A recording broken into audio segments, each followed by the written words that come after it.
খুবই অসহায় এক মেয়ের গল্প তুলে ধরব, যার নাম হচ্ছে সুমি আক্তার। সুমি আক্তারের এখনও বিয়ে হয়নি, কিন্তু সুমি আক্তারের বিয়ের বয়স কিন্তু অনেক আগেই হয়ে গেছে। কিন্তু কি করবে, সুমি আক্তারের পরিবারের খুবই অভাব অনটন।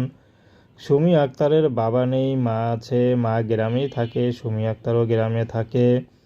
তো সুমি আক্তারের মা বিভিন্ন বাসায় গিয়ে কাজবাজ করে, টুকটাক কাজ করে যা পায় তা দিয়ে কোনো মতে সংসার চলে। কিন্তু সুমি আক্তারকে যে টাকা পয়সা খরচ করে বিয়ে দিবে সেই অবস্থা তার মা নেই। তো সেই জন্য সুমি আক্তার এখন ইউটিউবে এসেছেন। সুমি আক্তার চাচ্ছে ভালো একটা জীবনসঙ্গী, তার বয়স যেমনই হোক, যে তার পাশে থাকবে, তাকে একটু ভালোবাসবে। সেই মানুষটি যদি বিবাহিত হয়, সুমি আক্তার বিয়ে শাদী করতে রাজি আছে। সুমি আক্তার বেশি হয়তো পড়াশোনা করেনি, কিন্তু সুমি আক্তার সংসারের যাবতীয় কাজ করতে পারবে। সুমি আক্তারের একটি কথা, আমি হয়তো পড়াশোনা করতে পারিনি, কিন্তু স্বামীর ঘরে গিয়ে সংসারের যত কাজ আছে সব কাজ আমি নিজে একাই করতে পারবো। কেউ যদি তাকে বিয়ে শাদী করতে চায়, তার ঘরে যদি স্ত্রীও থাকে